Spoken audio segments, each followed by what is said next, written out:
Hello, buddy. I am Oscar, and I am being joined by Tim from the Late Reviews. Hey guys, what's up? Thanks, Oscar. This is awesome. Yeah. This is like a film I have wanted to talk about, and I hope I got my facts straight. But Yeah. So as you can tell from the title and the thumbnail, we are just doing a Inception discussion, unlike some other podcasts on this channel, where it's very formal and news related. It's going to be just casual and just not really, well, sort of in depth, I guess you can say, but not complete analyst type of mindset. It's just going to be us talking about a film that we both clearly love. Yeah, and this is not a review of the movie. It's more because so if you haven't seen this movie yet, which I highly recommend it. It's a 5-year-old film now, so I mean, come on. Yeah, one of the most talked about movies. I mean, it's become a catchphrase. I would say definitely go and check this movie out because there will probably be some spoilers. Because we're going full on spoiler discussion. yeah, but definitely see it. Oh, definitely, it's a phenomenal film, and I mean, as if people watch my top 20 video, you know it's in my top 20, and having rewatched it recently, I would probably say it might have moved up in the top 10 now. I don't know. Damn. It is, I think it's in my top 20 list. It's such a But this video, this discussion stemmed from your top 20? Yeah, it did. It was top 20, yeah. Top 20. It stemmed from this top 20 list, so... Yeah, and it's been a long journey to this video, I would say. Yeah. Even as far as to I slept last night. I slept past the review, the discussion. Because 5-hour time difference is wonderful, isn't it? Does not work the most. It's not helpful, put it that way. Yeah. So... Yeah. Do you remember the first time you saw this film? Yeah, I saw it in theaters. Lucky fool. Yeah, I don't think I knew who... Like, I would consider myself lucky now, but I don't think I didn't know who Christopher Nolan was. I didn't even know who Christopher Nolan was when I saw Batman Begins. So I definitely was just like, I didn't know what Inception was going to be like. And when I experienced it, I don't think I paid attention too much because while I really liked it, I definitely didn't understand it, and I definitely just watched it for what it was. Yeah. This is one of those movies where, like, watching it once in the theater isn't going to do it enough. Like, no. Like, if you like watching Inception once and trying to have a conversation, you're going to talk gibberish. You're not going to do anything. And I remember because in 2010 when this film came out, I was relatively becoming a film buff. I wasn't a full-fledged one, but I still wasn't an average film goer. So I knew Christopher Nolan. I knew the only films I'd seen of his was, although Batman Begins and The Dark Knight. So I was not aware of the complete, just mind-boggling mind of Christopher Nolan, that the guy who did Memento and even The Prestige. I wasn't aware of that Nolan. So watching Inception... I missed it in cinema. I didn't catch it in cinema because school. Because that caught up and everything. But it's like, I missed it in cinema, but as soon as it came out on DVD, I immediately got it day one, and I watched it, and I remember not fully... I understood bits and pieces, but I remember not fully understanding what I saw, but I knew I loved it. Like, it was one of those experiences where it's like, I don't know exactly what I saw, but I think I adore this. That's how I feel about Memento, Inception, Interstellar. And I can't believe that Christopher Nolan can make a movie like this, like Inception. You can openly say, I don't really get it, but I love it. Because I feel the exact same way. It's a weird... I've never really had that feeling. Yeah. Yeah, and I mean, it's like, right from the opening, you're just sort of interested just from, like, what's happening. Like, yeah. Like, because it sort of starts from the end, almost, and it kind of goes soft light. I read this, what someone pointed out, and it blew my mind what someone said. I was like, I never thought about that. The film never really necessarily has a beginning because there's no opening titles. There's no really anything to signify that it's. Oh my God. There's no real anything to signify. Oh yeah, this is the beginning of the film. And the way the film starts, structurally as a script, there's nothing really the start of the story. We sort of start almost in the middle. Yeah. And like in a dream, you don't remember where it began, but you know where you are at. God. That I read that and I was like, oh my God, there's just another thing to this that just makes me go, Nolan's a genius. Like, that is he's simply like beautiful. Wait, did he? It was just him that wrote it. Did he write this with his brother? No, it was just Christopher Nolan. It was just a Chris Nolan joint. Yeah, I don't know how he. Yeah. Yeah. The guy, that's brilliant. I mean, that you can tell he's fascinated by dreams. Oh yeah. And I never really put two and two together that the whole movie is very dreamlike. I mean, that beginning, you watch that and you have no idea what it means, yet you're enthralled. Mm-hmm. I think, and to be honest, I'll say it now, I'm still confused with that whole, when it comes back around to the beginning of the film. Yeah, because because at the end, and I think it's safe to say we're not going to be talking this in order. We're going to go wherever our minds talk, and so thus we're talking about the end. But it's like because Cobb says to, I forgot Ellen Page's character name. Is it Ariandre or something? It's something like. Yeah. Ellen Page. I'm going to call her Ellen Page. And you can call her Kitty Pryde too. Kitty Pryde, Juno. Yeah, because Cobb tells Juno to jump, and because Cobb is in limbo trying to find Ken Watanabe. Yes. And that is where the beginning of the film picks up. It's that, and the thing I'm always focused on about this, because this is the one thing that I'm always kind of confused at, because I will admit, forever I've always been like, it's the ending is real. Cobb was awake. It wasn't a dream.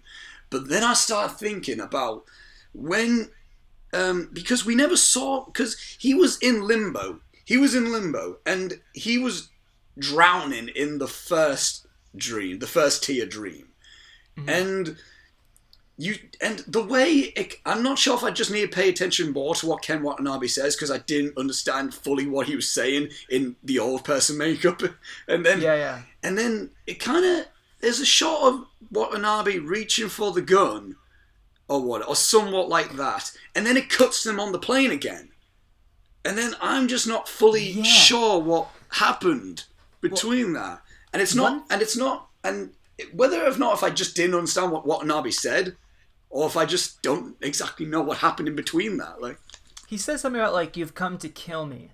Mm-hmm, However, the one thing I don't understand, and this is exactly what you're saying, is like, so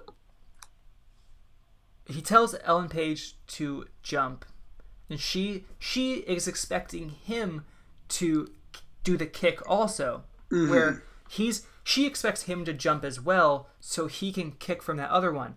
But he's already so far into that dream that I think that he hangs back. But then, at the same time, I'm still confused. He wakes up in that plane. Like he doesn't go from limbo to the snow area, and then he doesn't go from that to the hotel, and he doesn't go from that. It's like he doesn't do that. He just goes from limbo right back to reality, like, which is like, because it's like we see everyone wake up each tier except for Cobb. We see him just kind of go from limbo to what we assume is reality. And the thing that made me more suspicious about it being a dream, or like maybe his own limbo, maybe he is just in limbo, we don't know. But it's like, well, like, because he's in the airport, and keep in mind he's wanted. He's a wanted man for he's suspected for murdering his wife, which is a total rubbish claim, and he's getting his passport checked, but even like the people who work at the airport are looking at his passport, and they're looking at each other as if like, this looks suspicious, and then you kind of see Cobb with the look in his eye like, please, for the love of God, let me let me past. Yeah. And then you see the airport security guy go like, welcome home, Mr. Cobb. Yeah. Oh. And then everyone starts looking at Cobb, which in a dream, projections start looking at you if they detect detect such a change. So maybe that's the thing where Cobb might have really changed something that, now he's not wanted or whatever, so he can see his kids. I did pick up on the fact that they were all looking at him, and that's what he was telling Ellen Page in the tests. Like, when you change something or you use your own memories or whatever, and also we just never talked about the kids. They're not older. No, they're like the same age or something like that. So, and that's a memory. He's living in his memories. All he knows about his kids are the last time he saw them. Yeah, the last time. So every time he sees them in home is going to be last thing he remembers. And same thing with his wife. Mal. Yeah, like it's the same. It's the same things. Like, did he see her? We never got to really see that he is living happily ever after with her. Yeah. So we just exactly. And keep talking. Okay. And one thing that I noticed very much so from like the and I briefly mentioned this to you when we briefly had a talk on Skype, is that Chris Nolan has openly said that On Her Majesty's Secret Service is not only his favourite Bond film, but one of his favourite films. And you can very much see that from the way it opens and the way Cobb puts the silencer on his gun and he sneaks in and he just shoots a guy down each time to get in Ken Watanabe's mind. That's a very Bond-esque opening.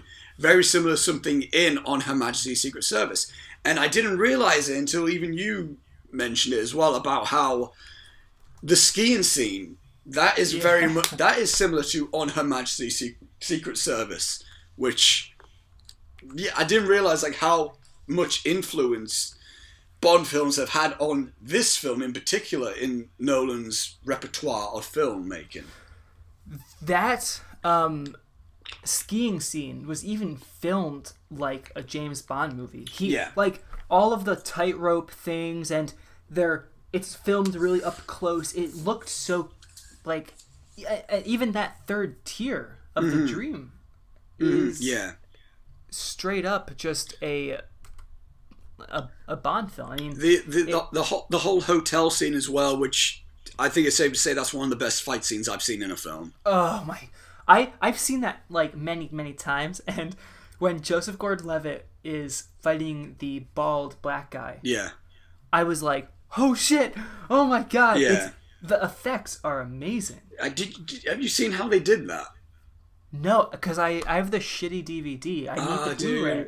How they did that is mind-blowing, because what they did, Nolan, they made like a hallway on like a gyro thing, and they rigged a camera on the floor, and they literally rotated. No way. Yeah. So they They like stepped from, they essentially adjusted what the ground was. Oh my god. It's like completely practical. Nolan literally rotated a room. Like, that's amazing. And it blows my mind even more. Like, Nolan is such an advocate for practical effects. So much so that in the first Tia Dream, where it's pouring down with rain, I believe the first day of filming, it was pretty sunny. So what Nolan practically literally did, he blocked out the freaking sun with a giant, near enough a giant umbrella almost, and just like put like shower type of thing on there, which just makes me go. Nolan literally just went, I'm gonna block out the sun so I can do this scene. It's like that's amazing. But like no, that hotel rotation scene is just so like it's even a day. It's a 5-year-old film, and that's still. Like, just makes my mind go, like, just like, there's some films that don't hold up within 3 years. I feel like some of the effects in Rise of the Planet of the Apes doesn't hold up that well. I feel some of the, I know it's a video game, but the game Heavy Rain, which came out the same year as Inception, those graphics are starting to not look all that great. Whereas the only really like moments in Inception where I can be like, okay, those don't hold up that well. I think of two. The one where I hope you don't say one of them because I was gonna bring it up as being a really good scene. One of them is I still love the scene. But it's like the one where where Ellen Page essentially flipped the city, and when they walked from one. That looked kind of slightly goofy. It's like, okay, that looked kind of cartoony.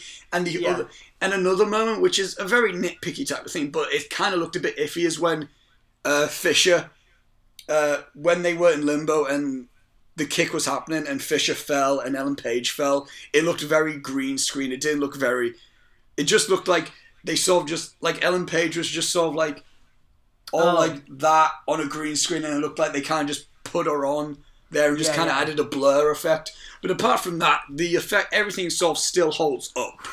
Because I was going to say, I really hope you don't shit on that one scene that's everything's exploding. Oh, I love that scene. That is exceptional.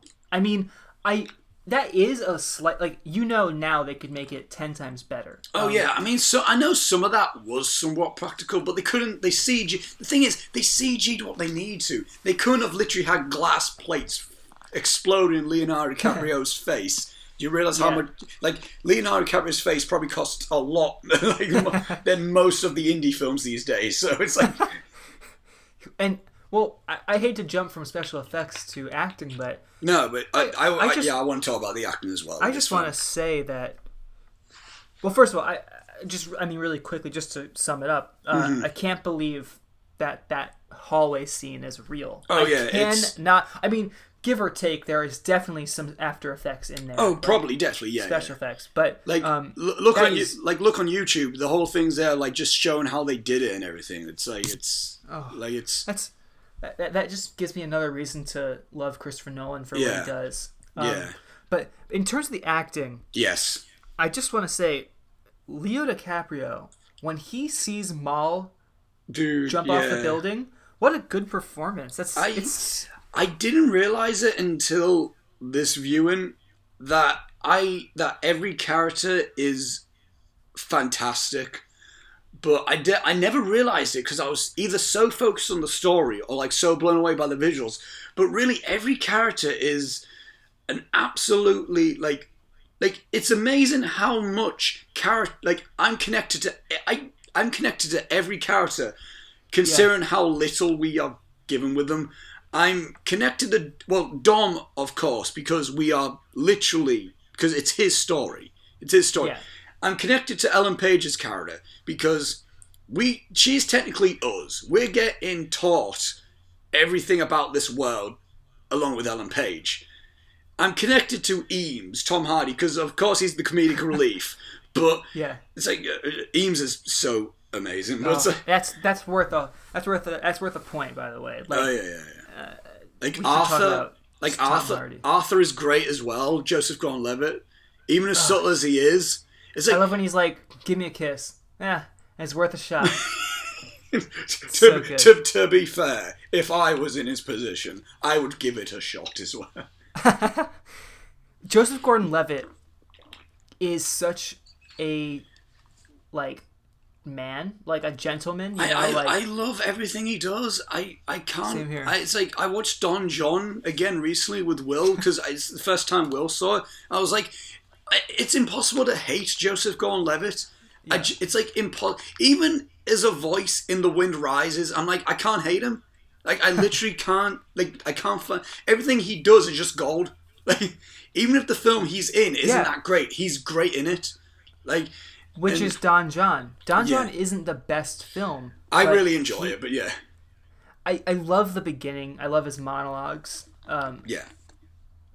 But this isn't about Don John. We didn't sidetrack. Don John, another discussion for another time. But yeah, no. But yeah, Joseph Gordon-Levitt's great. I also like. Film. I like the chemist.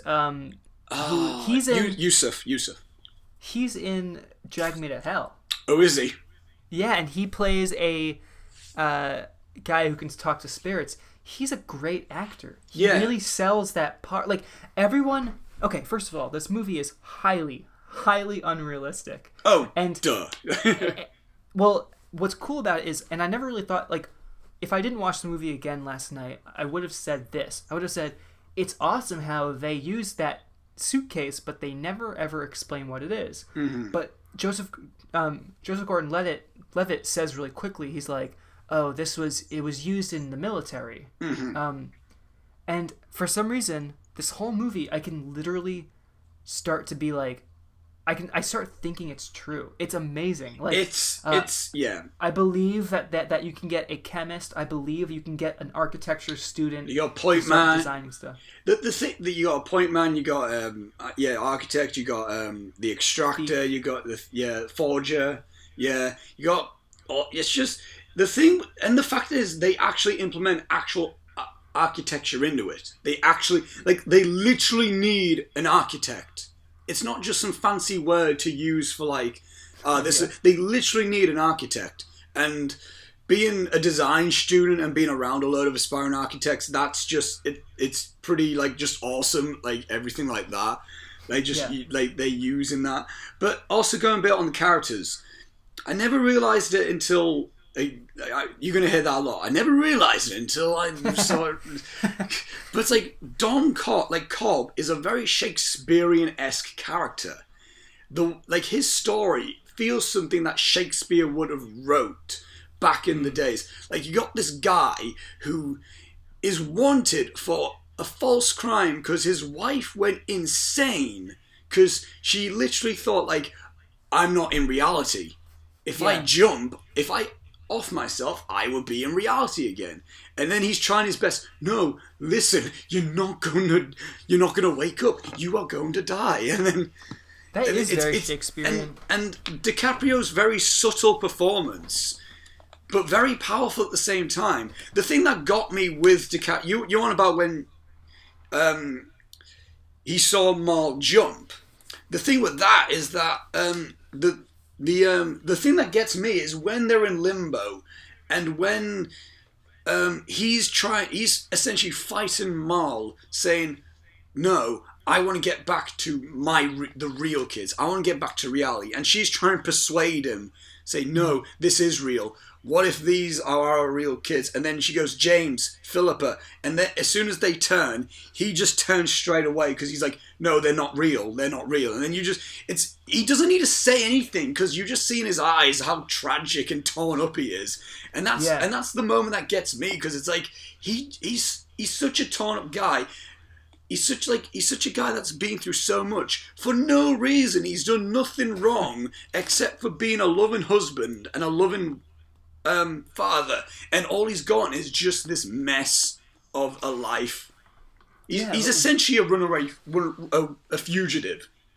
Yeah, and which you kind of don't really understand. Like, I didn't really get that is why. It took me a few viewings to get that. Yeah, because by the time he talks to Tom Hardy, you still don't know why there's people running after him. But the more and more, it's. Yeah, he didn't do anything wrong.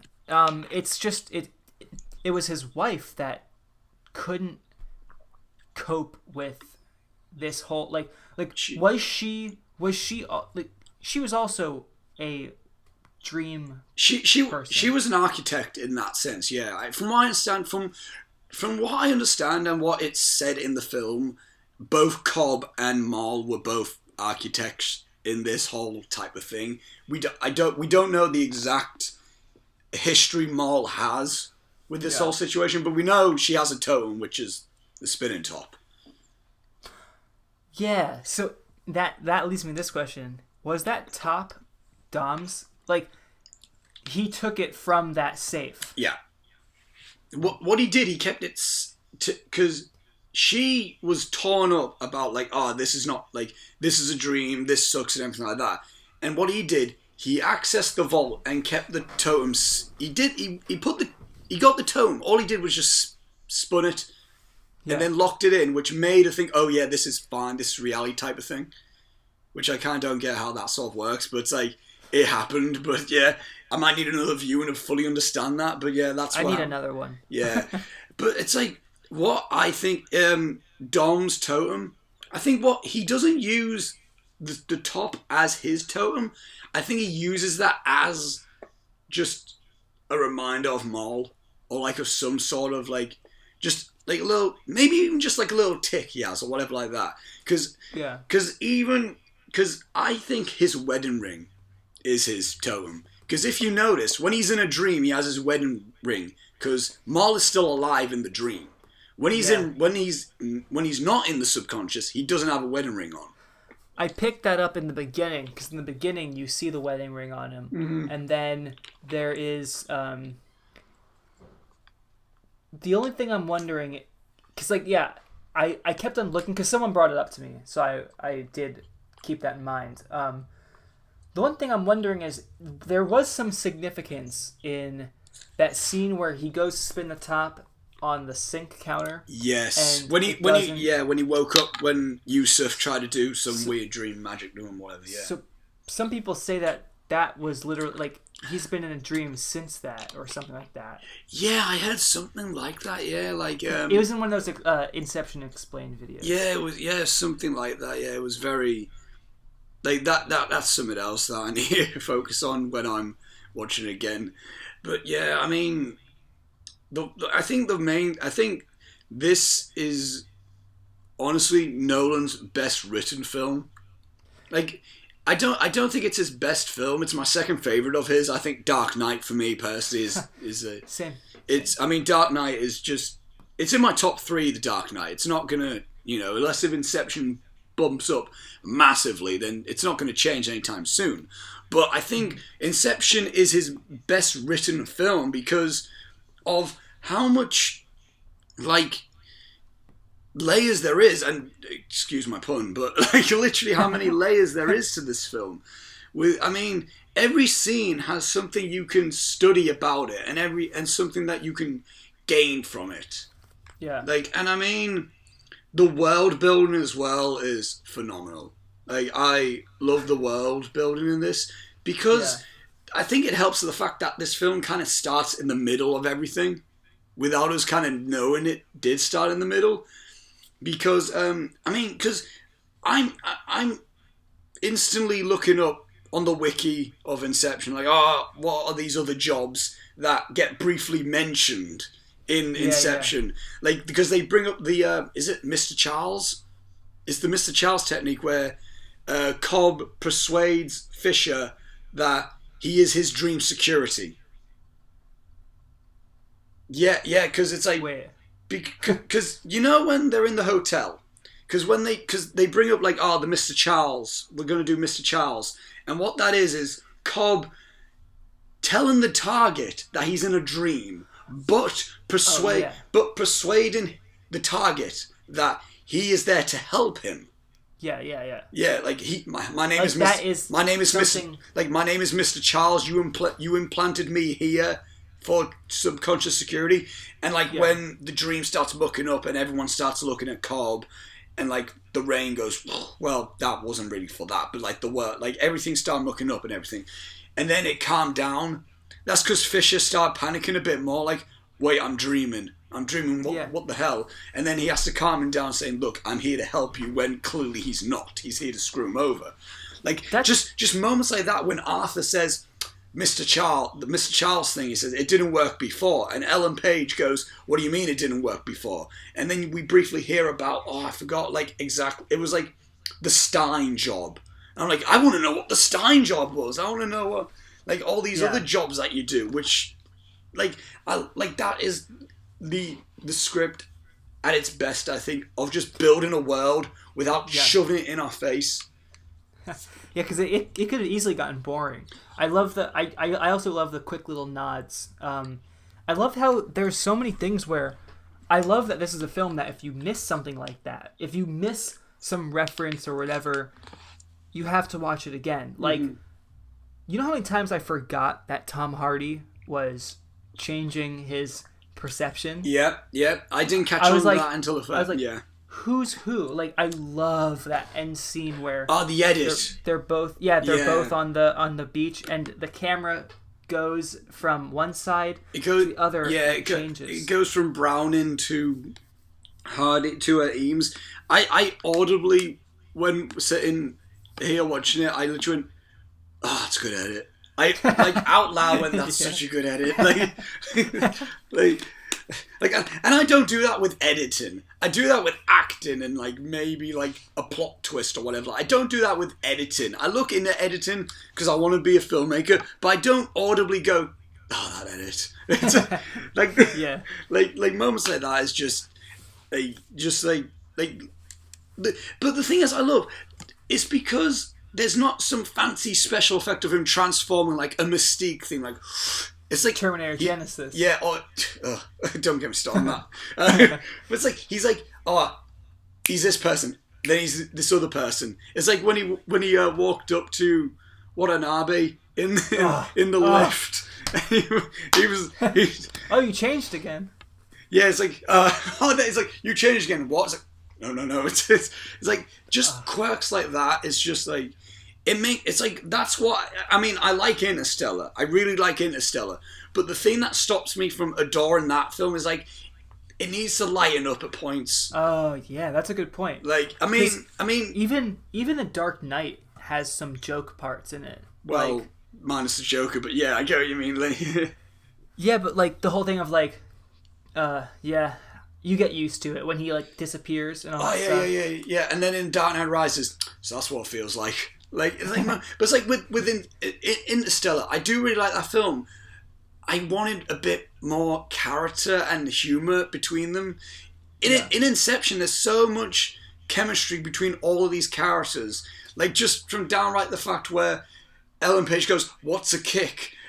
Eames goes, "This is a kick," and he just slightly kicks Arthur's scene, and just the look they exchange between each other are just like you instantly you see a connection between them just from that little moment that they had. And that's not just from the writing, that's from the acting between the two. Because, I mean, it could have very well have just been like a very just by the numbers, skip over this scene type of thing. Yeah. But that moment was just so perfect in terms of like, okay, Eames and Arthur have a history. I don't know what, but they have some sort of a history. They have a little bantery history between each other, which is... The one thing I don't want is, I really don't want a sequel or a prequel. I just think the mystery that you're explaining right now, which is like the fact that you love that there's this hidden messages and all, like not hidden messages, but like a rich background without it being told. I don't want it explained. I love asking the question like. How many times have they worked together? How many jobs has Dom done before this job? We hear a lot about certain jobs and like what was tried out in certain jobs, but we never hear exact moments, which gets us as the viewer interested to be like, what happened and all like it makes you say, oh, he must really be the best job. Like, he must really be the best in this business. Yeah. And I love that we didn't get some flashback, like... They kind of did something, but it's like, you wouldn't even need to know about this. They did a comic book called The Cobble Job, which takes place right before the film, and leads up to them going into Watanabe. And it's in... Wow. It's on the Blu-ray as well. It's a motion comic. It's like 15 minutes. And it's the job between Cobb, Arthur, and Nash, the guy who was a pretty pathetic architect that he couldn't have. like just that job. But it's like even then that kind of ruins something slightly for me because it's like I had this like this thought of like, oh, they worked with Nash a whole lot, and apparently they didn't know Nash that well. They just kind of got him because he's there, and they weren't really friends with Nash, which was kind of a bit of a thing. It was like, well, that's a nice thing, like a nice little addition. It's a comic thing that you wouldn't have even known about unless if you really searched it up.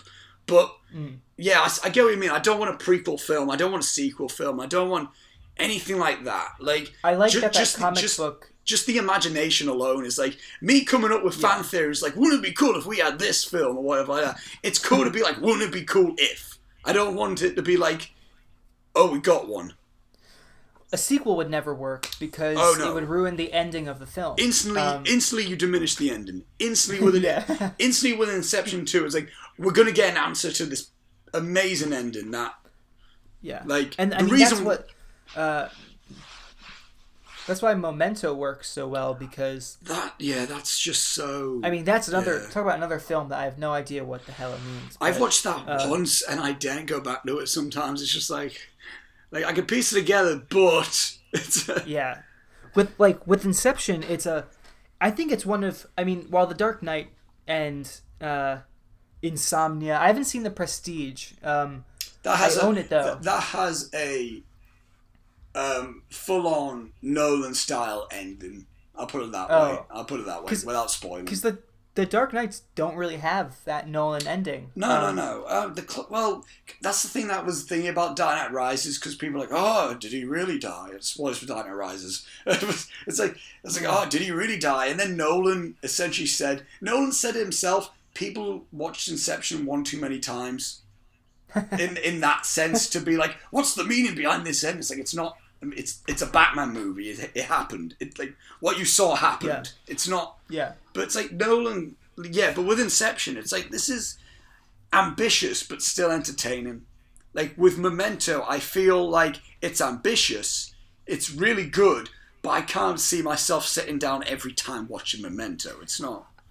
He wanted it to be confusing. Yeah. And he wanted Inception to be confusing too, and he wanted Interstellar to be confusing, but I think Inception is that mix of Dark Knight, the simplicity of that, the linear, like I will say this, Interstellar is very linear.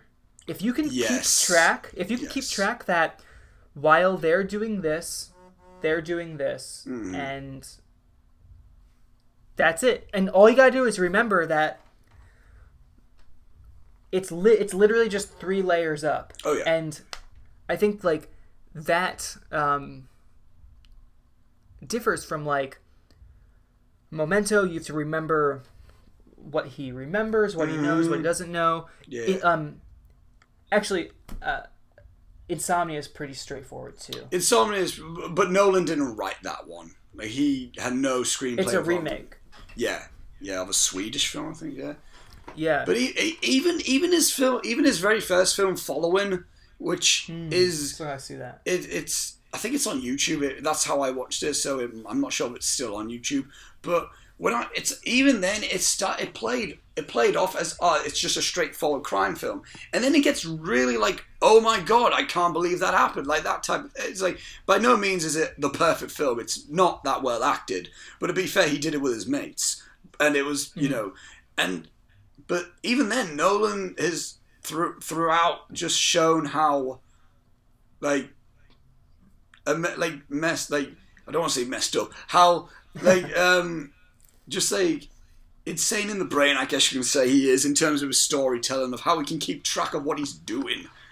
Yeah, I think he puts more effort into filmmaking than most filmmakers do. Yeah. Like, talk about someone who nitpicks things to, like, he's closest to Stanley Kubrick than most people are. He adores Kubrick. Kubrick is like, he says he loves everything Kubrick, and 2001 is his favorite film.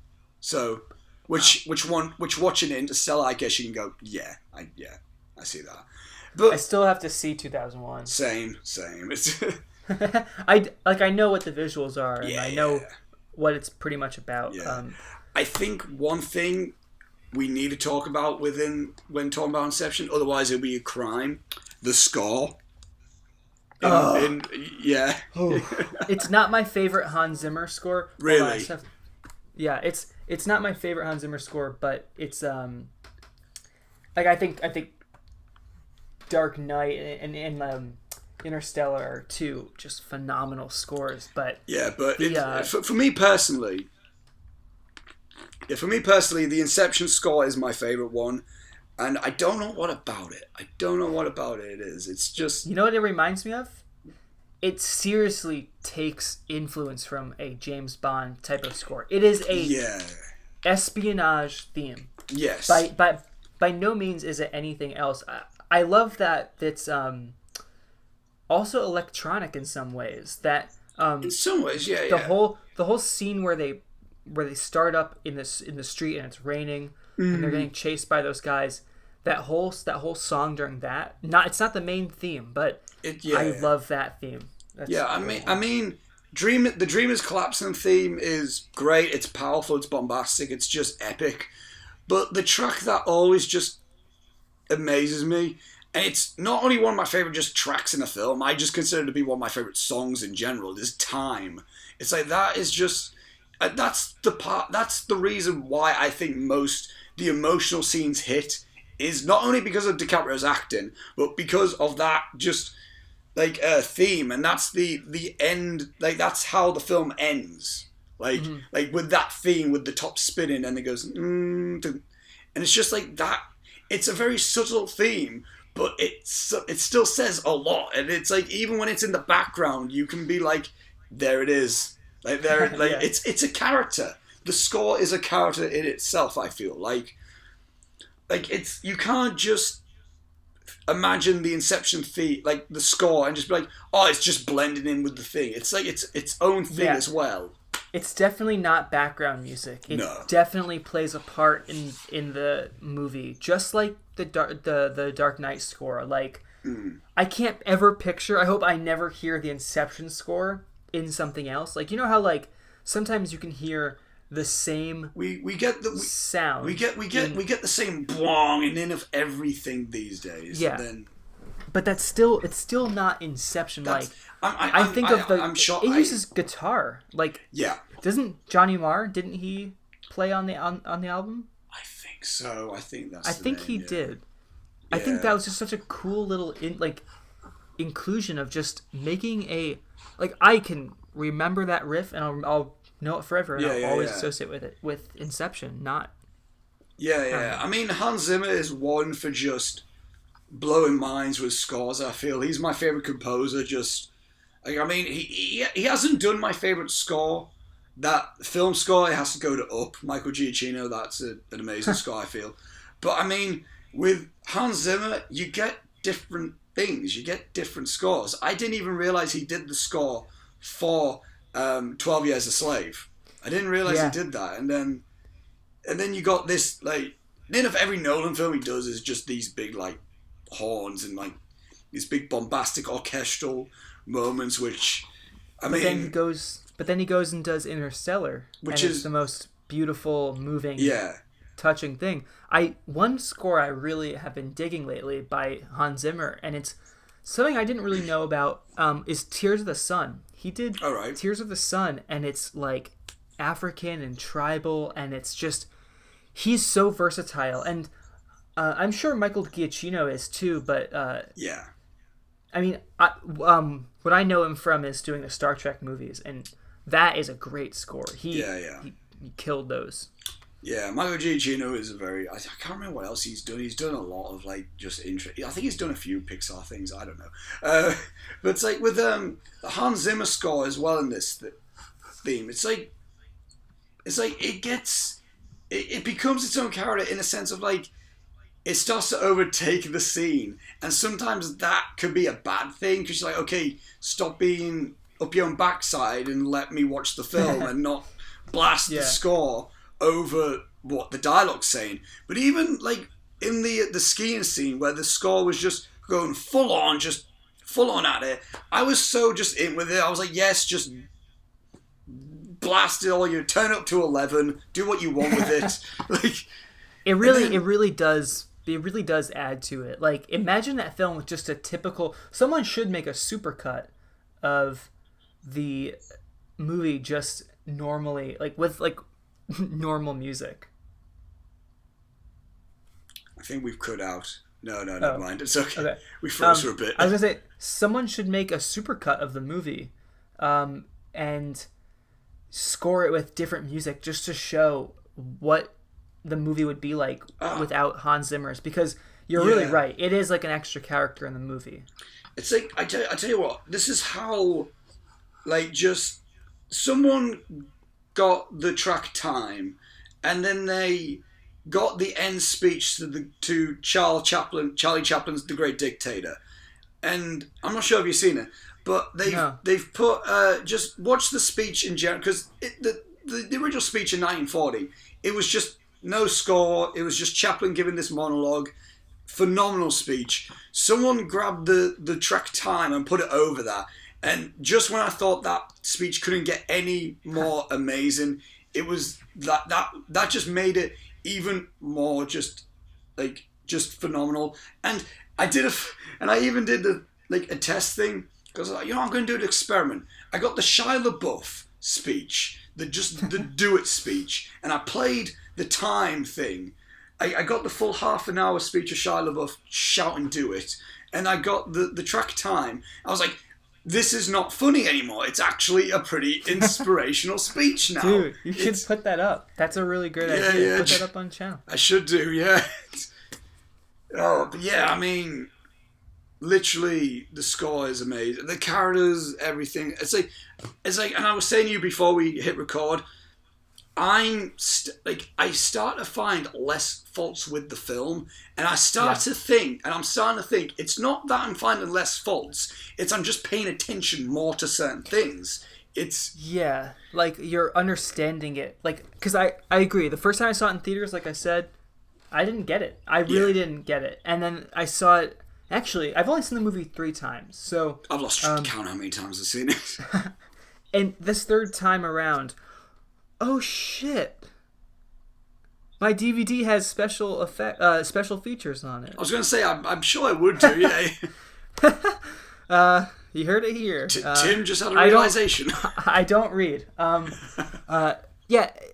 The more I see it, I definitely pay attention more. You have less to think about, because you're like, okay, I know for a fact that this is 3 layers into the dream.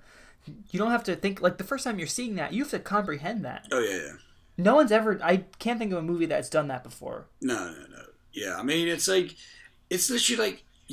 I mean, we had to watch this in media class, because we were doing things about, like... Because our final exam was going to be on, like, action movies, so we were watching a load of stuff. And we were watching Inception, and I just didn't take any notes, just because I was like, I don't need to, like... But I found myself like, I don't need to take notes. I still took notes just because of, like, just how much I just wanted to process. It's like, I said, like, they should do an Inception course in, like, a university. Not on the actual act of Inception, just on the film. Like, you get a grade in Inception. That would just be the best thing ever. I would just... If uni was like that, I would have been on longer. Yeah, but no, yeah, I mean, like, I mean, even down to the point when they start, like, talking about how they're going to implement the idea. They're going to need to go further down. But then they said, we're just going to need to implant different ideas each level, like different thoughts. Like, I don't want to live in my father's footsteps. Another layer. I'm going to wreck my father's company or whatever like that. And then, like, oh, dude, that's a moment I forgot about as well. That's another moment that gets me as well emotionally. When Fisher is seeing his dad, well, subconscious dad. Yeah. And he looks, and then he opens the safe and he looks past the will and he grabs the windmill, which is so touching, I feel. And Cillian Murphy, he's a seriously underrated actor, I feel. And, like... Yeah, like, that performance alone is just... It just sucks. He has a rapey face. Ruin the film now. I just don't understand. I mean, what was the significance of that? The windmill. Yeah. You know the photo that Cillian Murphy had? Yeah. And he had it as a child with the windmill. It was sort of the only thing. Oh. It was sort of the only thing he had connected to a happy memory with his dad, and the fact that his dad saved that memory shows that, oh my god, my dad cares. Because throughout the film, he's like, my dad just never cared. Like he always thought, like, because he assumed when he said disappointed, he always thought, oh, he's disappointed in me for not being him. What he said, no, I'm disappointed you ever thought you tried, like, that you tried to be. Like he was disappointed that he didn't try to be him. He tried to be his dad, not himself. And the fact that he had the windmill showed, like, oh, my dad cares. And even though it was a subconscious him, it was his projection, it was still a very, like that just moment. And That's brilliant. Yeah. Christopher Nolan, that's straight up brilliant. The fact that he looks past the second will, which is the reason why he went there in the first place. Yeah. Which is, like, what I didn't realise as well. It's like, I saw the shot of the second will. I was like, oh, he's going to grab the second will. And he goes, the shelf under. It's not even like it's the shelf above. It's not even like the windmill's in blatant view. He goes under the file to grab the memory that his dad held.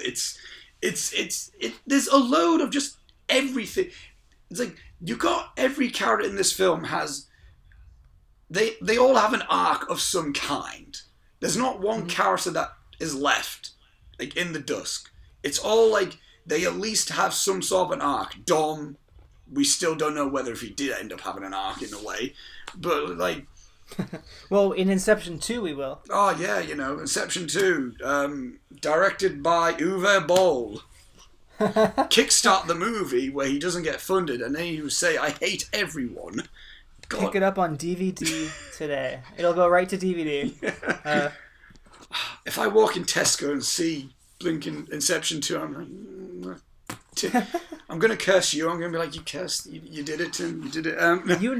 You know they'll make it at some point. Like, it will be, someone will get the rights to it. It would be a Psycho thing. They will wait till Christopher Nolan dies and then they will do it. I'm looking at... oh my god. Psycho 2 is an interesting movie. I don't want to talk about it. No, that's not... I'm thinking about that last scene in Psycho 2. I haven't seen Psycho. The only Psycho 2 I have seen is American Psycho 2, and I would like to forget about that as much as possible. Oof. That's awful. The last thing I did a 40-minute rant review on it. That's how much. Oh, why did that? But that, American Psycho 2 is the exact same thing as making Inception 2. Yeah, they ruined the ambiguity. See? Full circle. Yep. That's the reason why you shouldn't do it. They ruined the ambiguity. Spoiler for American Psycho. At the end, you're like, oh my god, did he do it? In the beginning of American Psycho 2, oh, well, I guess he did. Is that what American... Oh, God.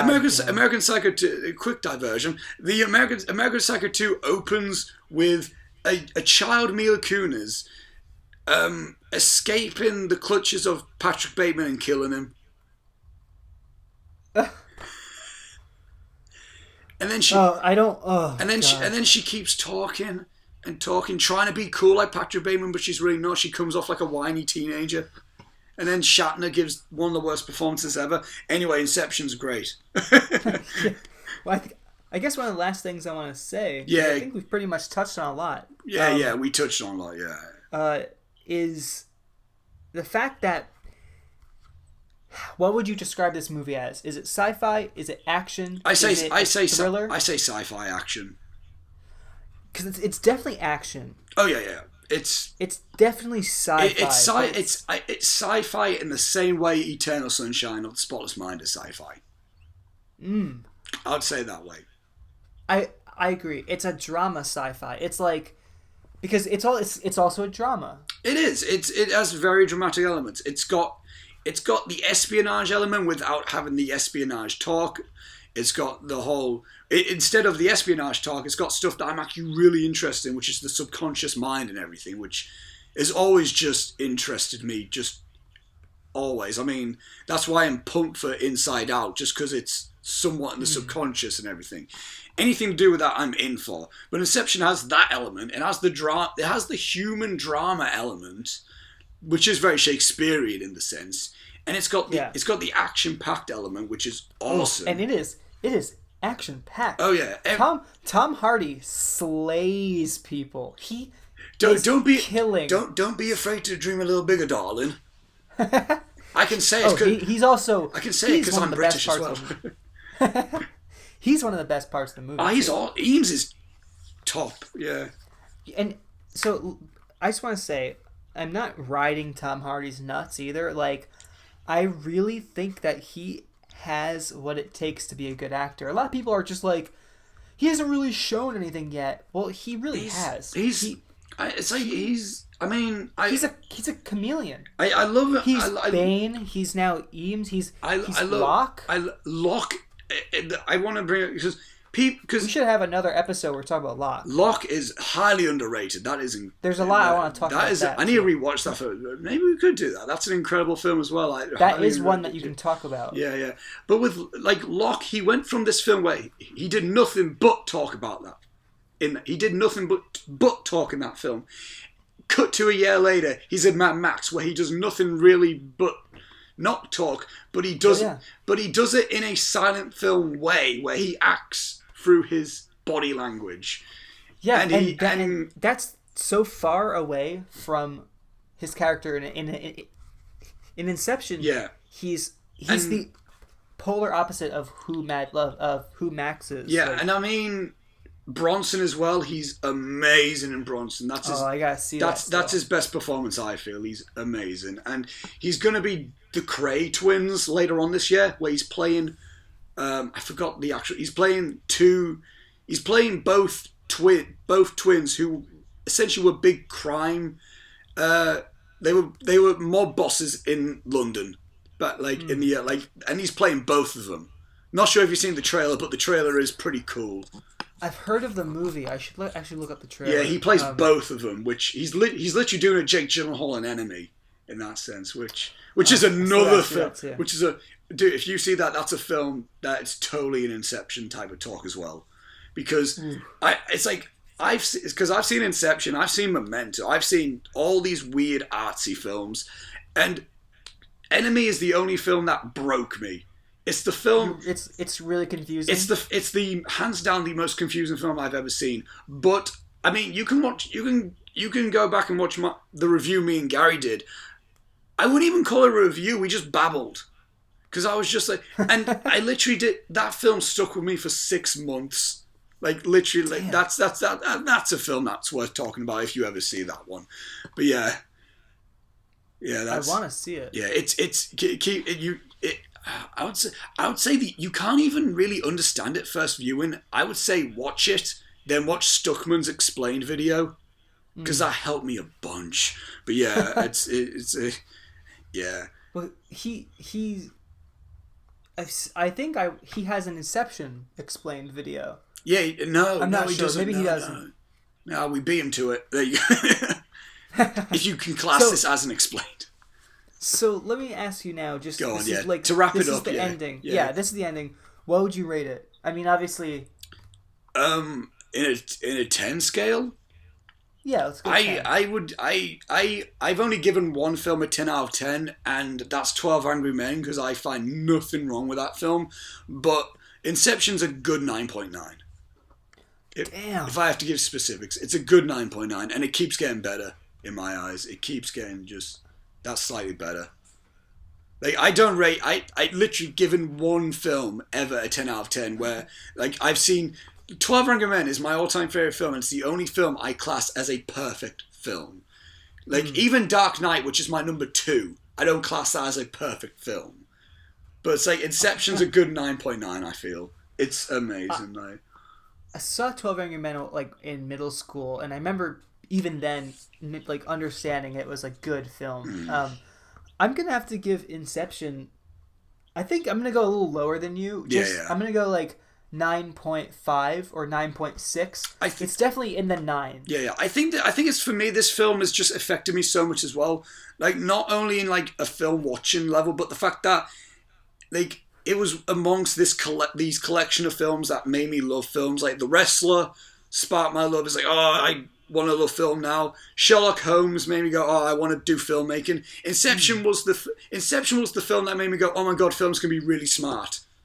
It's the first film that made me go, I can be blown away by a film in a way that I didn't expect.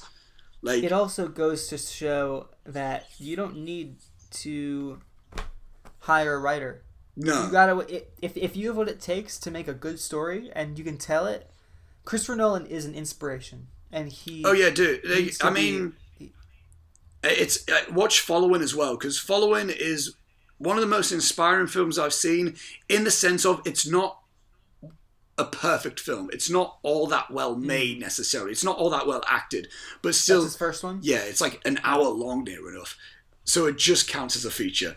But it's like, but it's like, even moments like that, you see brilliance in storytelling in it, which is why you get hooked in that film. Yeah. And even like just watching that, that's like, oh my god, this guy who just had he filmed on black and white film because he couldn't afford anything else. It's literally like that type of low budget. I think he did it when he was like 27. He was like not that old when he filmed that.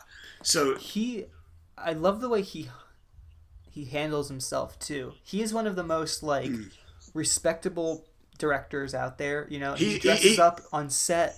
He's my favorite director live. Like, honestly, like he's like I've seen every one of his films. I've not hated one.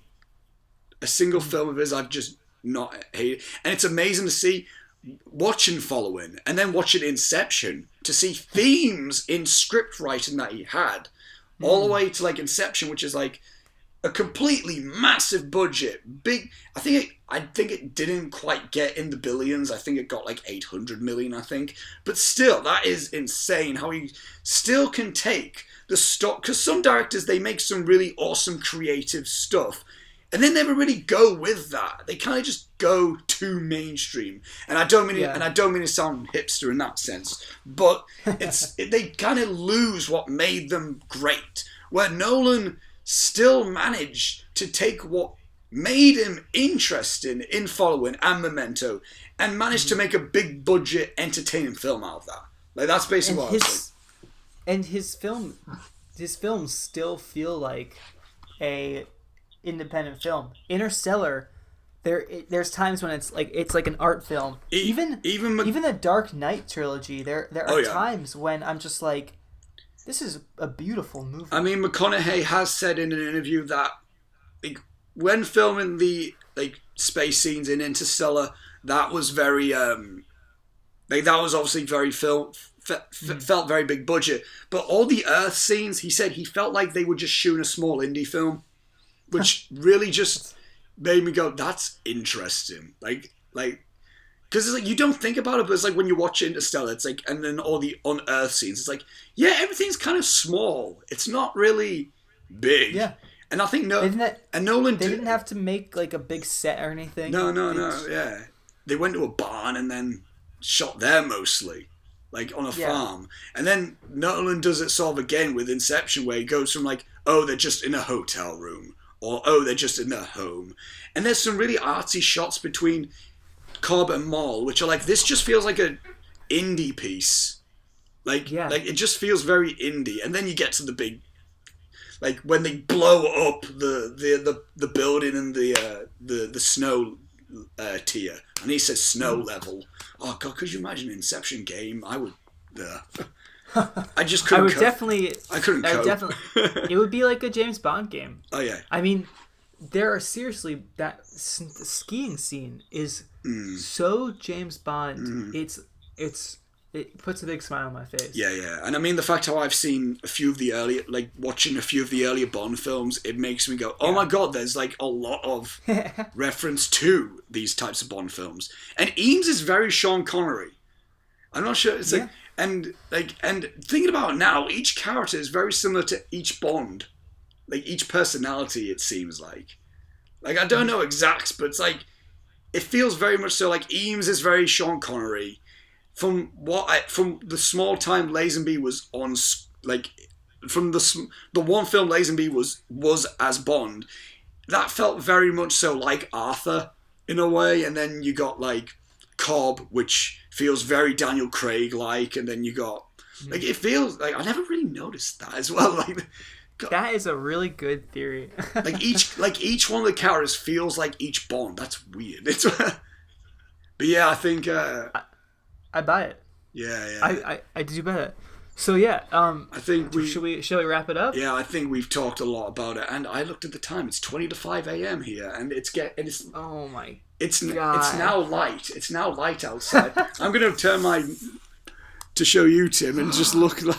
I'm sorry. So I'm not tired at all. This is audio. Oscar just showed me his windows. It is definitely, you can see the light coming through the window. It's daylight now. To be fair, it's coming to the longest day, which is going to be bright anyway. So, well, I really, really appreciated that. We finally got this done. Finally, yeah. I'm sorry. I'm so dude, it's sorry. fine. It's fine. 5-hour difference is definitely somewhat of a challenge. So it woke me up. I'm fine. I'm going to go to bed for like a good few hours. I'm going, I'm chill. Now I'm awake. I just took a nap before this, so, so yeah. I have to do some other stuff. But yeah, thank you so much. This was so much fun. Yeah, thanks for being up. I think this is the very first collab on the Heel channel that's been done. I think, yeah. So yeah, damn. You're part of Heel history. Yay. Well, I think we just set it up though. I think we should do one for Locke would be interesting. Locke may not be as in depth as this one, but it would still be a cool thing to do. Yeah, and there's some things I picked up on. And if you do get to see Enemy, Yes, I would also like to do Prisoners because I know that's one of your favorite movies of all time. I love Prisoners. The trailer for I'm gonna buy that movie soon. The trailer for Sicario came out, which is his newer film, which looks more like Prisoners, but it looks awesome. It's like Emily Blunt plays an FBI agent, along with Josh Brolin and Benicio del Toro to take down a drug cartel in Mexico type of thing. And that sounds awesome. And it got raving reviews at Cannes, which was like, yes. So it's like, yeah. But yeah, Prisoners, I would love to talk about that one as well. Whiplash, I just watched again with Will. That's an insanely awesome film. I'm not sure about as in depth of a conversation, but it's like that's an awesome film, just in general. I've thought about buying it. I just don't feel like it. Really? For some reason, I don't know why. I think I'll come around to it at some point. Yeah. But if you looked at my movie collection, you'll see it's I go for really rewatchability. Yeah, well, I mean, I got the Whiplash Steelbook staring right at me there. So is it the one with the symbol? Yeah, the UK Zavvi exclusive, which is I pre-ordered that stuff before the design got shown because it's a fan design. But yeah, it's nicer than anything they've done. Oh yeah, definitely. So yeah. Yeah, it's been fun, guys. If you haven't. If you don't know Tim, I will put a link down below in the description to Tim's channel. Seriously, do check him out. He does some cool reviews. He's just uploaded his 3-part Q&A, which yeah, it's a bitch to edit. Yeah. So. It's like late reviews, and that's fine. If you can deal with my late reviews for Blinking Tomorrowland and Whiplash, I think you would. So yeah. Well, go watch Heel Pictures Tomorrowland review because I agreed with I feel like you guys went more in depth on it than most people did. It's like for those of you that thought Tomorrowland was shit, definitely watch Oscar and Gary's review. They went a little bit further and they said it's bad but it's good. This is why. It's totally a Lindelof script with Brad Bird with Brad Bird fighting it, and we did a little skit at the end. We did a little bit of a filmmaker thing, which was literally on the fly. We literally did an on the fly. Yeah, let's do a little skit at the end of this Tomorrowland review. Why not? It was awesome. definitely go check that out. Thanks, yeah. And this will happen again, so. Yeah, should happen again. And guys, thanks for watching as well. Links will be down below for Twitter and Facebook to everyone in the Heel crew, and I'll put Tim's Twitter as well. And yeah, guys, and till next time, guys, I shall see you later, and see ya. See ya.